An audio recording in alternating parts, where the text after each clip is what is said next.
Hi everyone, it's Catherine here from Chaos Creates. Thanks for joining me on my channel today. I'm here to share with you day number 2 of Scraptember, and today's prompt is black and white. So I have these gorgeous black and white pictures of Sebastian. These were taken some time ago. I think he was about 3. So I have used the ColourPop app to create these. So they're black and white, but then the ice cream is colored with all its colorful sprinkles. And so I thought, what better collection to use than the Vicki Boutin color study collection. Again, I think you can take these prompts however you choose. And so I am just simply going with that black and white photo that I wanted to make, pop on the page, and I'm surrounding it with lots of color. So as you can see, I'm taking this pattern paper and I'm trimming out the center. So again, these definitely remind me of sprinkles. So I'm just going ahead and chopping those out, gutting that paper, and then I'm going to trim this paper down, I think to, I'm not sure, maybe 11 by 11, something along that line. So yeah, then I'm going to rough up the edge of that white pattern paper.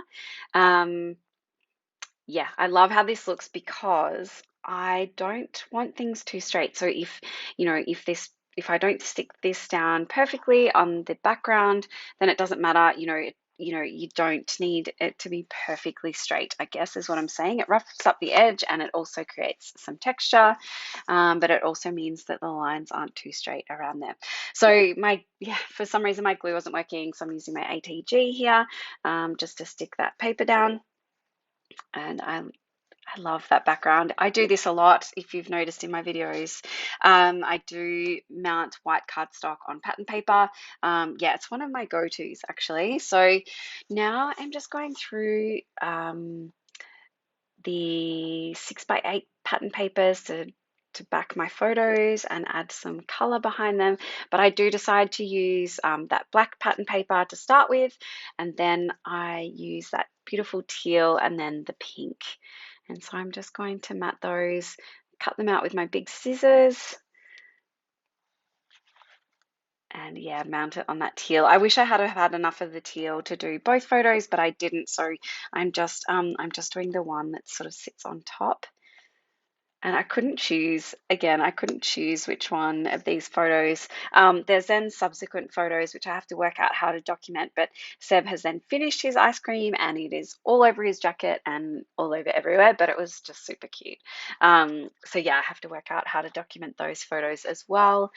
But I thought these just showed his little chubby cheeks, and yeah, I thought they were super cute. So as you can see, I'm mounting that on the pink pattern paper there. It's got some orange little hearts, but you don't sort of, that orange doesn't stand out. I'm just cutting a small border around that photo. So I'm going to lay the photos down, somewhat off center, but also, yeah, I don't know why I laid them there. I think because Seb was sort of looking in on that photo. But I do decide to do a little bit of mixed media in the background, my favorite kind of mixed media technique, with my Distress Oxide. So I'm pulling out a few. I can't remember exactly the colors I use. I think I've got maybe fossilized amber. Oh, I'm not sure what the orange is. Picked raspberry, and I want to say peacock feathers. Could be wrong.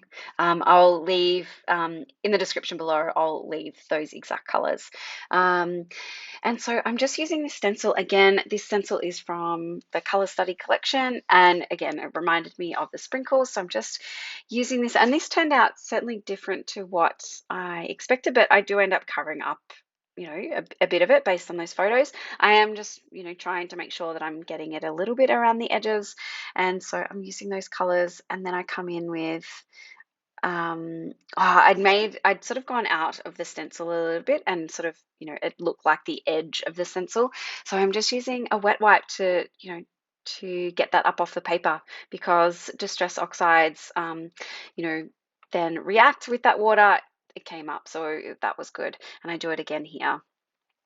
And so yeah, I'm liking how this is looking, but I do decide I was going to just use some gold glitter spray and sprinkle around, and then I was like, you know what? I think I need some of these different colors and do some splatters that will sort of break up, because it was looking a little square. I was worried that it looked a little bit too much like the standard sort of stencil, and so I'm just using some spray and some water spray there just to liquefy those colors a little bit more and sprinkle them around the page.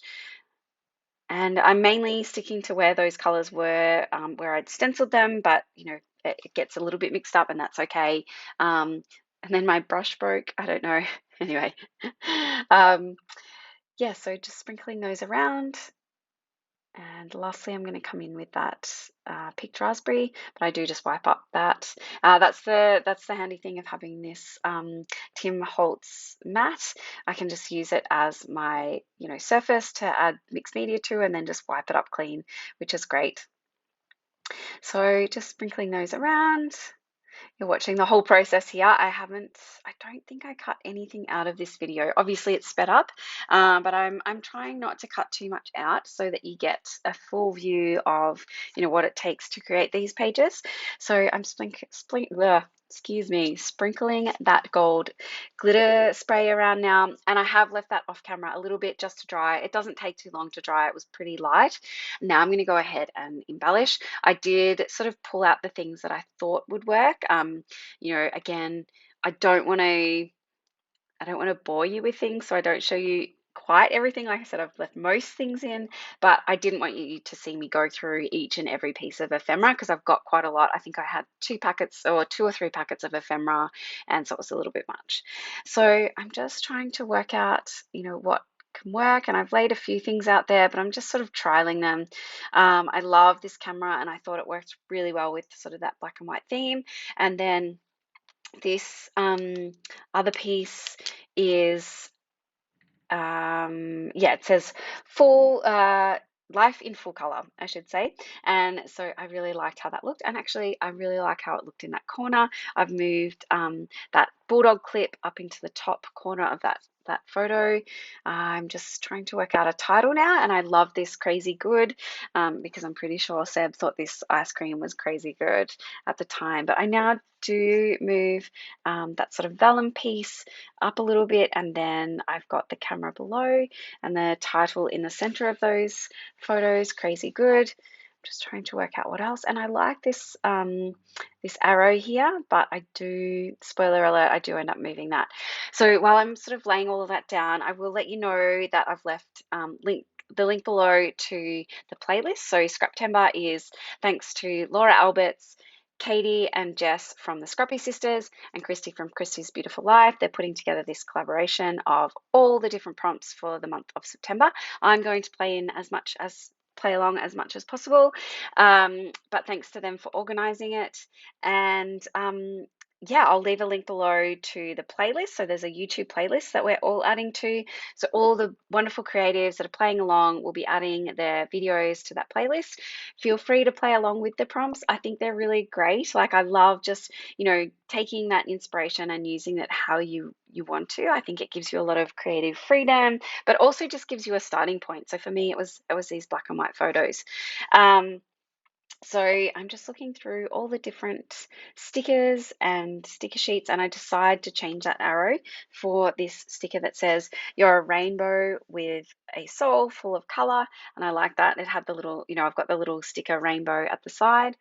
And I like how this is coming together. I needed another floral piece. And unfortunately, some of the stickers I have, they leave the stick on the backing, and then you don't have that stick anyway. And then they get a little bit funny to try and stick down because they've kind of got this, I guess, shiny sort of surface. But now I'm going to go ahead and stick everything down. So I'm just going to pop up the butterfly wings here. And that was from the sticker sheet as well, and just stick everything down to the photos and then kind of build the cluster from there. But you will see, I make it quite awkward. I do try and put some foam adhesive on this, but in the end I end up sticking it flat to the page because, like I said, this again was one of those ones that had that sort of shiny surface, and so those foam squares didn't want to stick.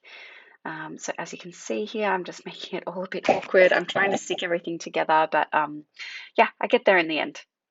So I'm sticking the photos down together. Then I pull everything up and I'm going to put down um, some of this double-sided tape, but I do use wet adhesive as well because I've got that mixed media in the background. Wanted to make sure that it was well stuck. So I don't want anything coming up. I probably haven't been scrapbooking long enough to, have anything sort of, fall apart, but I've heard from a lot of others that have. And as you can see, then my title has stuck to my picture. I'm trying to get everything stuck down and then carefully pull it away. It didn't damage it, which is good. And I stick that down with some glue once I'm happy with it. I'm just going to stick that floral element down and then stick down the title as well, just adding a little bit of wet adhesive. And yeah, this is where I decide, no, I'm just going to stick this directly to the background there. And then I'm using this Ranger glue. It's a Tim Holtz Ranger glue just to stick that vellum piece down. I feel like it sort of works best to stick it down. Anything sort of makes the vellum, I guess, get a funny texture, but it's still good. Now I'm coming in with these puffy hearts and I've added one to each sort of cluster and I like how that's coming along. But I felt like I needed a third thing to add to those little heart clusters, and so I'm coming in with these puffy dots from this sort of thicker sheet and just picking out some different colors. And then I think I come in with some gold color shine again. This is a Jen Hatfield one, and I'm done. I will leave some close-ups at the end of this video. So I hope you enjoyed and got some inspiration. Bye.